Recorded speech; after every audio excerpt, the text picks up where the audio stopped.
alaikum, bonjour. On va traiter un exercice résolu sur la notion de la tension, intensité, résistance électrique, ainsi que la loi d'Ohm et loi d'additivité de tension, niveau collège et lycée. Bien. Donc, l'énoncé de cet exercice, soit le montage suivant. Voilà, on est ici le montage avec un générateur et 5 conducteurs ohmiques. Voilà, qui sont branchés soit en parallèle, bien en série. La première question représentait la tension UAB, UPN, UPA, UCA, UBN et UCB. Deuxièmement, que vaut la tension UBN. Troisièmement, représenter le sens du courant. Et quatrièmement, calculer la tension UPA. Cinquièmement, calculer I, c'est-à-dire l'intensité du courant I principal, ainsi que l'intensité I2. Voilà, on est ici I et I2. Sixièmement, calculer la résistance R2 et R1. Et question 7, calculer la tension UCB. Question 8, calculer l'intensité I3 et I4. Et la question 9, calculer la résistance R5. Et la dernière question 10, calculer la résistance équivalente aux 5 résistances en 4 étapes rédigées.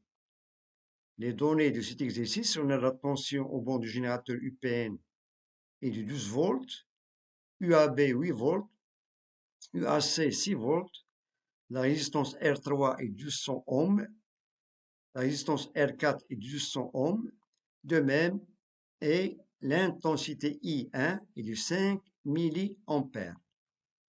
On a ici 10 questions dans cet exercice. Commençons par la première question. Représenter les tensions UAB, UPN, UPA, UCA, UBN et UCB. Bien. Commençons par la première tension, UAB. Donc, d'après cette écriture, on a UAB, cela veut dire que la tension, c'est-à-dire que le potentiel A est supérieur au potentiel B. Cela veut dire qu'on doit orienter la flèche de B vers A. Voilà. Bien. On a la représentation de la tension UAB. Voilà. Elle est représentée de cette façon. On a le potentiel A est supérieur au potentiel B. Bien. La deuxième tension, UPN, la même chose. Ça, c'est la tension au bord du générateur. On est ici, P représente la borne positive, ou bien le pôle positif, et N, c'est le pôle négatif. Voilà. Donc, on doit orienter toujours la flèche pour représenter la tension UPN de N vers P, de cette façon. Bien. La troisième tension UPA, voilà, U, P et A, la même chose, voilà. De même, la tension UCA, voilà, on a ici le point C et le point A, dirigé de A vers C, bien. Et la tension UBN, on a ici le point B et le point N, c'est-à-dire le pôle négatif du générateur, voilà. Et la dernière tension, c'est la tension UCB. Le potentiel C est supérieur au potentiel B. Voilà. UCB. Bien, ça c'est la réponse de la première question. Donc on passe maintenant à la question 2. Que vaut la tension UBN? Voilà, cette tension, quelle est sa valeur? Voilà, un peu de réflexion. Bien. On constate qu'entre la borne négative du générateur et le point B, il n'y a aucun dipôle. Cela veut dire que la tension en borne, c'est-à-dire entre B et N, est nulle. Voilà, UBN est égal à 0, tout simplement. Bien. Question 3. Représenter le sens du courant. Bien sûr, on doit respecter le sens et d'après la convention du courant électrique, c'est-à-dire le sens du courant électrique, on sait que le courant sort toujours de la borne positive du générateur à l'extérieur du générateur vers la borne négative. Donc, on doit représenter le sens de ces courants qui circulent dans ce circuit. Voilà. Bien. On a ici le sens de ce courant, il part de la borne positive. Il arrive au point A, c'est-à-dire le nœud A. On constate ici le sens du courant I1 et le sens du courant I2. Une fois, arrive au point C, voilà, on a ici le sens du I3, le sens du I4, puis, voilà, il part du point D, arrivant au point B, il va se rencontrer avec l'intensité du courant I2, et on revient à la borne négative du générateur. Ça, c'est le sens du courant dans ce circuit. On a respecté la convention du courant électrique. Bien. Question 4. Calculer la tension UPA. C'est-à-dire la tension, voilà, UPA aux bornes de la résistance R3. On a ici un conducteur ohmique de valeur R3. Et on nous demande de calculer la tension UPA. Bien. Sachant que la tension, bien sûr, aux bornes du générateur, c'est donné, c'est 12 volts. La tension aux bornes de la résistance R2, voilà, on appelle UAB, est de valeur 8 volts. Et il nous reste, bien sûr, la tension inconnue. De même, on a calculé tout à l'heure que la tension aux bornes UBN est égale à 0. Il nous reste la tension UPA. Donc, on fait appel à la loi d'additivité des tensions. Bien. On va prendre ici la maille. Voilà, cette maille. C'est ici. Et on fait la somme de ces tensions. Bien. On va prendre le sens UPN. Voilà. Bien. On a ici UPN plus cette tension, étant donné que dans le sens opposé, donc on va ajouter le signe moins. Donc sur UPN moins UPA, voilà. De même moins UAB, de même moins UBN, pour arriver au même point de départ. Voilà, on a ici UPN moins UPA, moins UAB, moins UBN est égal à 0. Sachant que UBN est égal à 0, donc il nous reste ces trois tensions. Bien, voilà.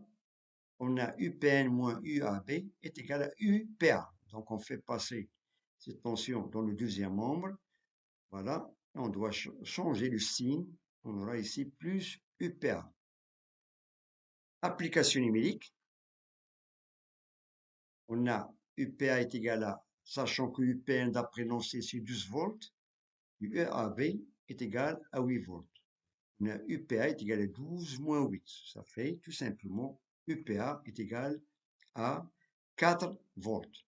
Ça, c'est la tension aux bornes de la résistance R3. C'est la réponse de la question 4. Bien. Passons maintenant à la question suivante. Question 5. Calculer l'intensité I, c'est l'intensité du courant principal qui part du générateur, et l'intensité I2. On a, d'après les données, on a tout simplement I1 qui est égal à 15 mA. Voilà.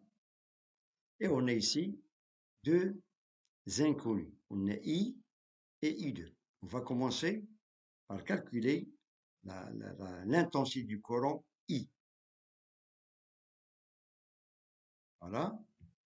On applique la loi d'Ohm au conducteur ohmique de résistance R3.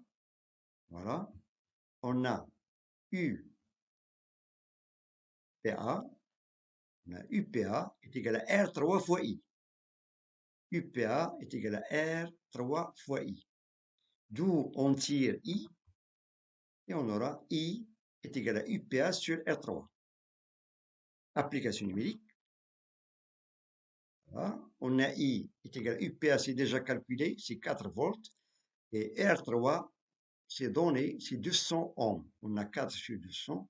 Et on trouve que l'intensité principale de ce circuit est de valeur I égale à 0,02 ampères. Bien sûr, qui est égal à 20 milliampères, tout simplement.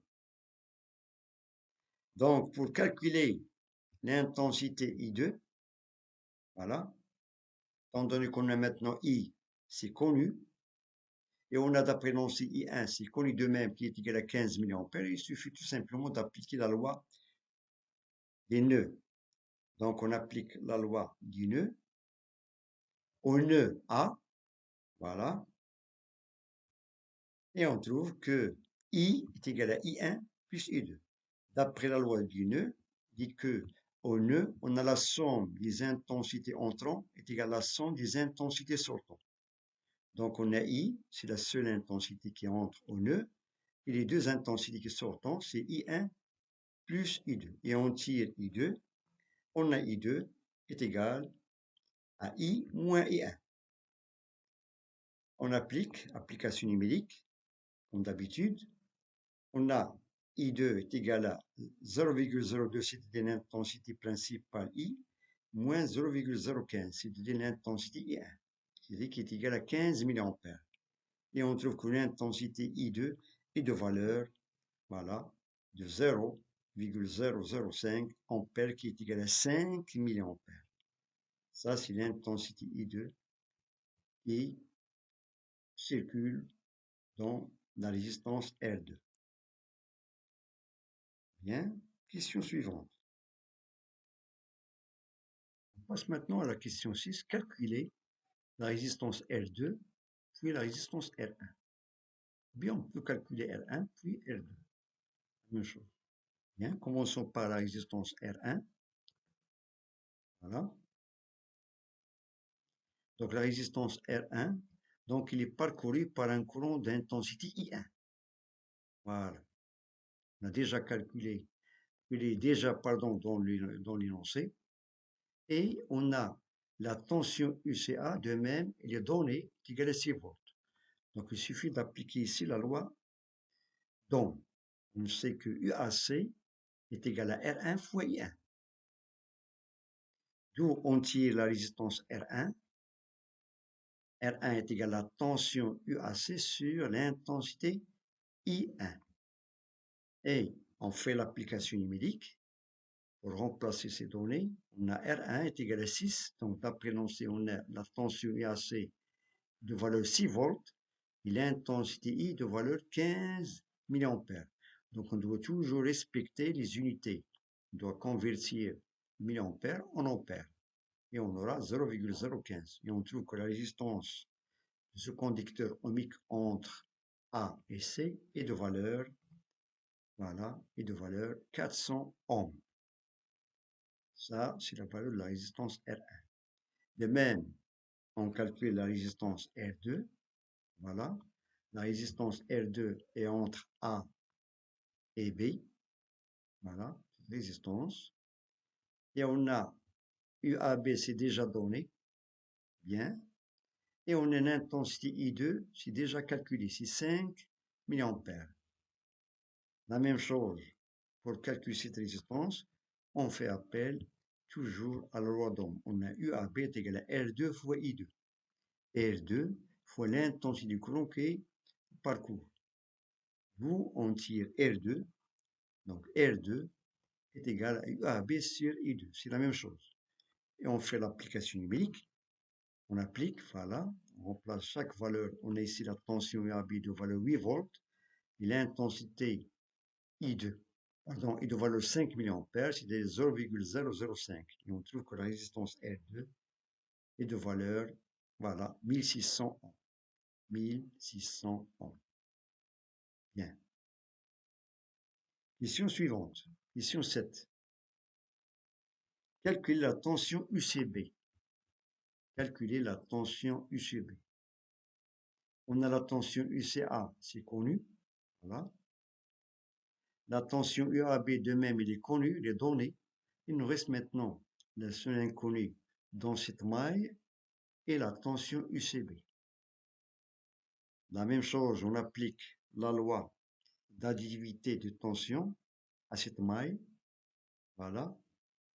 Et on a ici UAB, on a UAB, voilà, plus UCA moins UCB est égal à 0. Donc on fait tourner, voilà, on a ici la maille, donc on fait la somme est égale à 0. La même chose, voilà. On a UAB, voilà, UAB plus UCB moins UCA, je répète, mon UAB plus UCA moins UCB est égal à 0. D'où on a UAB est égal à UCB moins UCA. Bien, donc on tire UCB. UCB dans ce cas est égal à UAB plus UCA. Ou bien on peut constater ici que la tension AB est égale à la somme de ces deux tensions, parce qu'on a les mêmes nœuds. Voilà, et on tire UCB, application numérique. On place, on a UAB est de 8 volts, voilà, UAB de 8 volts, et UCA est de valeur 6 volts, ça veut dire que UCB est égal à 2 volts.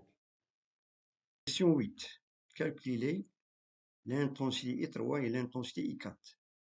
I3 qui traverse le conducteur ohmique de résistance R4 et I4 qui traverse le conducteur ohmique de résistance R5. Voilà, on va commencer par le calcul de l'intensité I3. Bien. Donc, dans ce cas, on fait appel à la loi d'Ohm.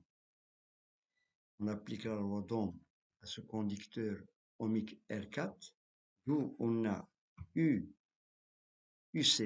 c'est-à-dire, voilà, on a UCB est égal à R4 fois I3.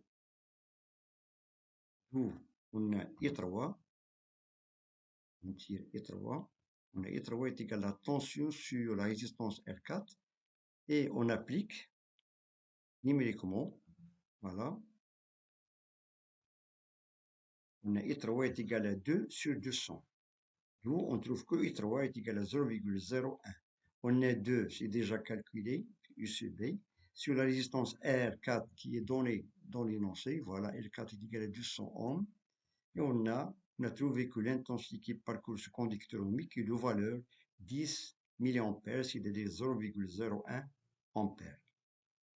La même chose pour le calcul de l'intensité I4.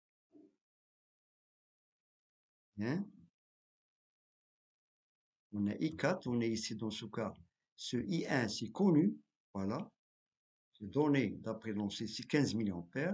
On a I3, on a trouvé maintenant I3 est de valeur 10 mA, c'est 0,01. Donc on fait appel à la loi du nœud. La loi du nœud C, bien, qui dit que I1 est égal à I3 plus I4. Voilà, I1 est égal à I3 plus I4, et on tire I4, simplement, I4 est égal à I1 moins I3. I1 moins I3. Bien, application numérique. On a I1, I4, c'est-à-dire 15 moins 10. 15, I1, c'est-à-dire 15 mA. Et I3, c'est-à-dire 10 mA, qui est égal à 0,01 ampère. Et on trouve que l'intensité I4 est de valeur, voilà, 5 mA. C'est-à-dire 0,005 ampère. Bien. Passons maintenant à la question, l'avant-dernière, c'est la question 9. Il nous demande de calculer la résistance R5. Cette résistance R5. C'est très facile.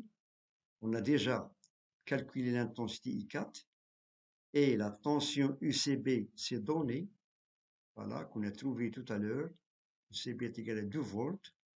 Donc, il suffit tout simplement d'appliquer la loi d'Ohm à ce conducteur ohmique pour tirer la valeur de la résistance R. Bien. Voilà. Calcul de la résistance R, on applique la loi d'Ohm qui dit que la tension en bond de cette résistance, UCB est égale à la résistance R5 fois l'intensité I4. C'est-à-dire que la tension UCB est égale à la résistance R5 fois l'intensité I4. D'où on tire R5. R5 est égal à UCB sur I4.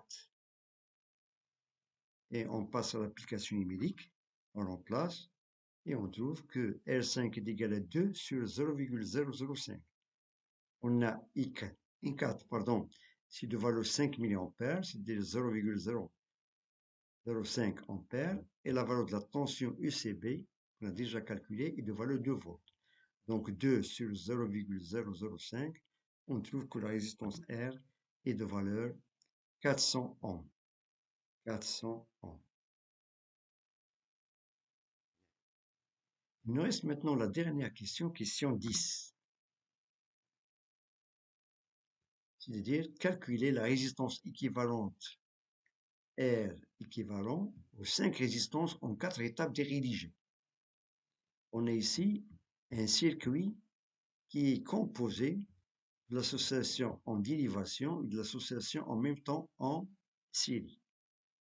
Donc, étant donné qu'il nous demande c'est-à-dire de déterminer la résistance équivalente de ces 5 conducteurs ohmiques, donc on va passer à 4 étapes. Commençons par la première étape, c'est-à-dire de calculer tout d'abord la résistance équivalente de ces deux résistances qui sont montées en parallèle, R4 et R5. Bien, donc commençons par la première résistance équivalente entre C et D. Entre C et D.